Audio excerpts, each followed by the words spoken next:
Salut, aranyes! Preparades per teixir? Avui anem a veure com unirem els quadrats granis.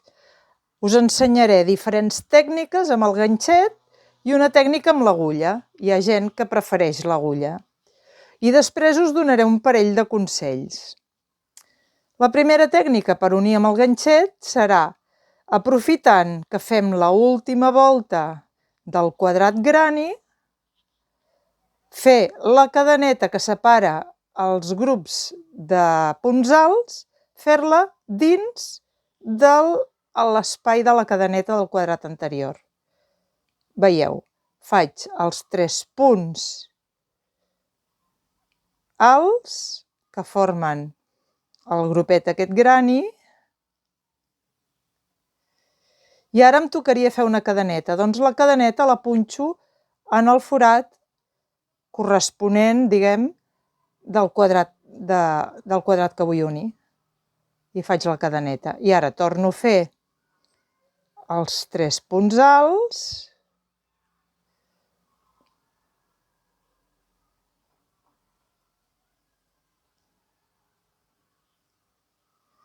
i torno a punxar la cadeneta dins el forat de la cadeneta de l'altre quadrat. I així anirem fent tota la costura de dalt a baix fins que arribem al final del quadrat. D'acord? Llavors aquí fem, com que hauríem d'unir la tercera, o sigui, hi ha 3 cadenetes i hem d'unir la del mig, doncs fem una cadeneta a l'aire, unim la del mig,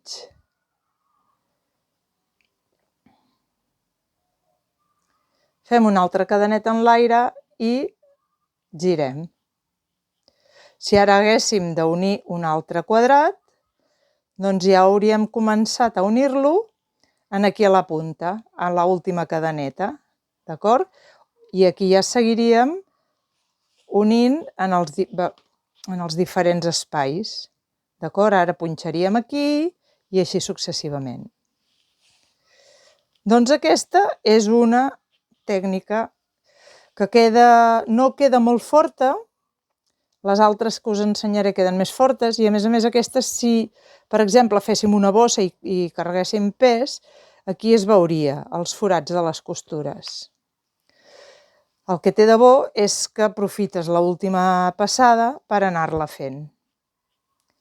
Ara us ensenyaré una altra tècnica amb ganxet que queda molt forta, que queda molt polida, però que s'ha de fer un cop acabats els granis. I es fa de la següent manera. S'agafa per sota de la cadeneta del primer punt alt d'un dels quadrats. Per sota agafo baga i la trec. I ara vaig a l'equivalent de l'altre quadrat.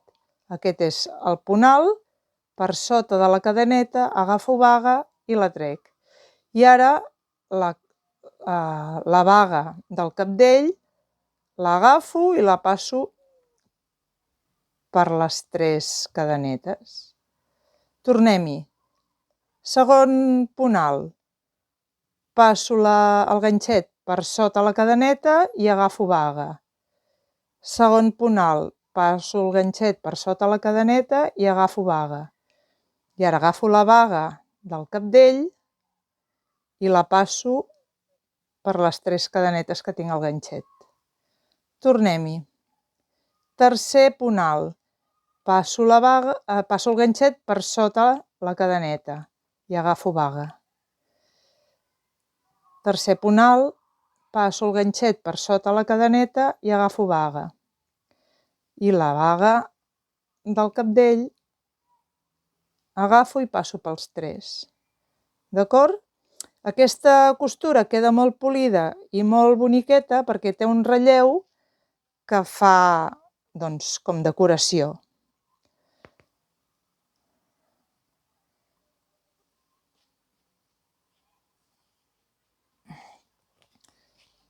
Us la deixaré així perquè després pugueu anar comparant. Ara anem a fer la tercera. La tercera tècnica per unir els granis amb el ganxet serà la següent. S'assembla molt a l'anterior, perquè col·loco els quadrats un davant de l'altre i també vaig punxant a banda i banda. Però aquesta vegada punxo per sota la cadeneta, agafo baga i la passo pel centre ja. Vaig a l'altra banda, punxo per sota la cadeneta, agafo baga, la trec i la passo. Vaig a la següent cadeneta, punxo, agafo baga, la trec i la passo. Punxo, agafo baga, la trec i la passo. Punxo, agafo baga, la trec i la passo. Aquesta tècnica ens proporciona una costura en ziga-zaga que també queda molt decorativa, és molt forta i no té tant de gruix com l'anterior. I finalment us ensenyaré una tècnica amb l'agulla. He posat una llana d'un altre color perquè veieu per on va la llana. Però en realitat, si els dos quadrats tenen l'última passada en el mateix color de llana, doncs seguiríem utilitzant aquest mateix color perquè la costura quedés molt discreta. D'acord? Doncs veiem com ho fem això. Posem els dos quadrats, un al costat de l'altre. Llavors el que fem és punxar dins la cadeneta i sortir al mig i punxar del mig cap a la cadeneta del quadrat que està a continuació. És com si féssim un cosit normal de tela, d'acord? Agafem una poteta de la cadeneta i una poteta de la cadeneta de l'altre quadrat. I ara tornem cap aquí, agafem una poteta de la cadeneta i una poteta de l'altre quadrat. I ara giro i una altra vegada el mateix. Una poteta i una poteta. I giro i el mateix. Si agafem les potetes que queden cap a dintre del quadrat, la costura queda així. I es veu aquí com aquest tros que es veu que són les dues cadenetes, una cadeneta d'una banda i l'altra de l'altra, que queden unides per aquest ziga-zaga de llana. Si ho féssim unint la cadeneta més central, la que està més a prop del centre, la poteta, doncs el que faríem seria això. Agafaríem la que està més a prop del centre, per tant aquesta, i per tant aquesta. I llavors el que farem, fent això, el que aconseguim... El que aconseguim és que la costura quedi més estreta.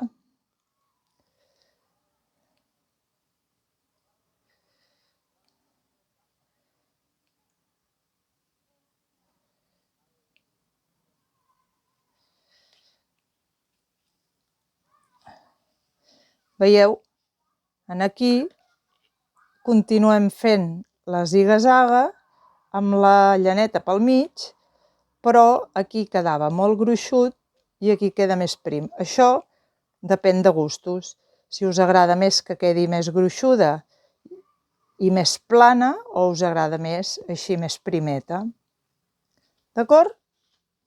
Doncs aquí tenim les 4 maneres que us proposo d'unir els granis. Aquesta que és aprofitant l'última volta, aquesta que és fent la cadeneta agafant a banda i banda,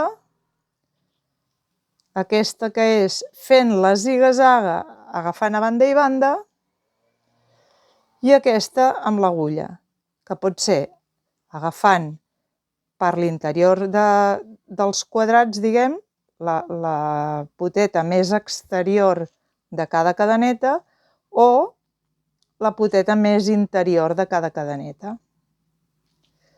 Molt bé, doncs ara 2 consells per quan treballem amb granis. El primer consell és que tingueu un aparell d'aquests. Això es pot comprar a molts llocs i és un bloquejador. És un sistema, és una fusta que té forats i uns pals de ferro. Llavors, nosaltres, un cop acabat els granis, els quadrats, mullem lleugerament cada quadrat i busquem quina és la mida adequada per estirar aquests quadrats i bloquejar-los, o el mateix que vol dir planxar-los. D'acord? Llavors els col·locaríem aquí, una mica humits, a la mida que correspon, i els deixaríem fins que s'eixuguin. Així ens quedaran ben estiradets i sabrem segur que tots els quadrats tenen la mateixa mida, perquè de vegades, si estem fent un projecte que ens dura molts dies, un dia tensem més la llana, un altre dia menys, i no tenen exactament la mateixa mida. Llavors així aconseguim que tots tinguin la mateixa mida, que a més estiguin planxadets abans d'unir-los. Segon consell pel dia d'avui és el següent.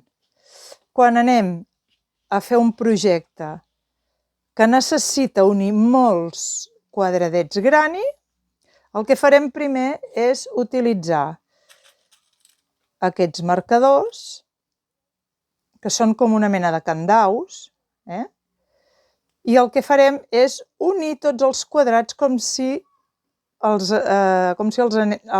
tinguéssim ja teixits, units. Els ajuntem amb aquests marcadors perquè no se'ns moguin. I ja ens quedaran, veieu, i ens quedaran preparats per fer la costura. Suposem que hem d'unir aquests.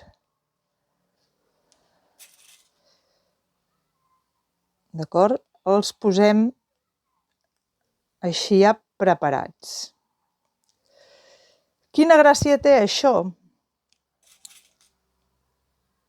Doncs la gràcia que té és que quan jo començo la costura, la puc començar des del principi i fer-la tota fins al final. Imagineu que estem fent una manta, com feien les iaies, d'acord? Llavors, aquesta costura no cal que tingui un nus en acabat cada quadradet. Podem tenir una costura que va des del principi de la manta fins al final. A més, això servirà també perquè es vegi més polida, perquè si primer treballem totes les costures verticals i després treballem totes les costures horitzontals, les costures miraran sempre cap al mateix cantó i sempre passarà pel damunt la que toqui en aquell moment. En aquest cas, totes les costures transversals passen pel damunt de les costures verticals i això fa que quedi més polit el treball. Doncs bé, amb aquestes tècniques i aquests consells, espero que aquesta setmana treballem molt i ens veiem la setmana que ve amb nous projectes per fer amb granis. Adeu, que vagi bé, que tingueu moltes ganes de teixir. Fins la setmana vinent.